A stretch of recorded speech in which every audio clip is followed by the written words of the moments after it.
আসসালামু আলাইকুম প্রিয় দর্শক, সকলকে স্বাগত জানাই অভিবাসী আপডেটের নতুন ভিডিওতে। যারা এই ভিডিওতে যুক্ত হয়েছেন দেশ এবং প্রবাস থেকে, জানিয়ে দেব গত 24 ঘন্টার আপডেট ইনফরমেশনগুলো। যা জানার পর বুঝতে পারবেন বর্তমান সময় অবৈধভাবে ইতালি আসার যে ধারাবাহিক অবস্থা এবং স্পেন গ্রিসে প্রবেশ করার তথ্যগুলো।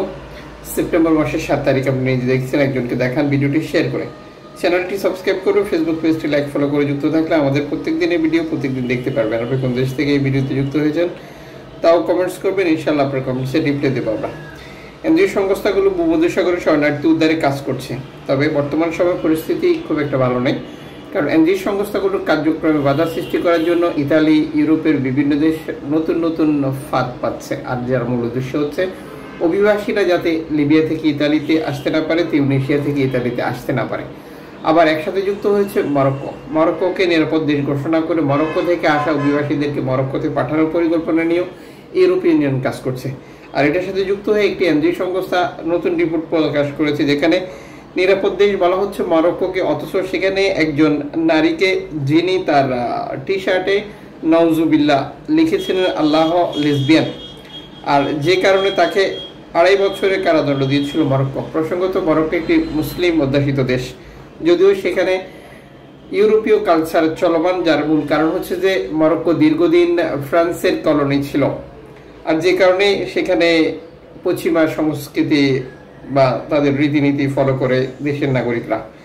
সলিডারেন সর্বশেষ মাইক্রো ব্লগিং সাইট এক্সে দেওয়া এক বার্তা নিশ্চিত করেছে ভূমধ্যসাগর আন্তর্জাতিক সমুদ্র সীমানা, যেটা মাল্টা উপকূলের কাছাকাছি অবস্থান থেকে 54 জন শরণার্থীকে তারা উদ্ধার করেছে। উদ্ধারকৃত অভিবাসীদেরকে নিরাপদে হস্তান্তর করার জন্য ইতালি কর্তৃপক্ষের সাথে কাজ করছে, যথাসময়ে তাদেরকে নামিয়ে দেওয়া হবে বলে নিশ্চিত করেছে। এদিকে মরক্কোর সিউতা থেকে 19 জন সাঁতার কেটে স্পেনে প্রবেশ করার একটি তথ্য দিয়েছে স্পেনিশ কর্তৃপক্ষ। প্রসঙ্গত মরক্কো এবং সিউতা একটি উপত্যকা, এরপরেই স্পেন। আর এই অঞ্চলটিতে সাঁতার কেটেই প্রতিনিয়তই মরক্কোর নাবালক শিশুরা চলে যায়, যার মূল কারণ হচ্ছে যে মরক্কো এবং স্পেনের সাথে চুক্তি রয়েছে, যদিও নাবালক শিশুদের হস্তান্তরের কোনো চুক্তি নেই। সাম্প্রতিক সময় মধ্যসাগর, এজিয়ান সাগর এবং আটলান্টিক উপকূলে যে পরিমাণে অভিবাসী মৃত্যু বেড়েছে তা 2026 সালে আরও কয়েক গুণ বৃদ্ধি পাবে, যার মূল কারণ হচ্ছে যে এনজিও সংস্থা মানবাধিকার সংগঠনগুলোকে অর্থায়ন বা স্পন্সর করা থেকে বিরত রয়েছে, যেটা দাতা সংস্থা বা দাতব্য সংস্থার সহযোগিতাকারী দেশগুলো। আর যার মূল উদ্দেশ্য হচ্ছে অভিবাসী স্রোত ইউরোপে কমানো। আর এটি ভয়ানক বা ভয়াবহ একটি আকারে দেখা দেবে 2026 সালে এসে, যা অগ্রিম সতর্কতা হিসেবে প্রচার করা হয়েছে।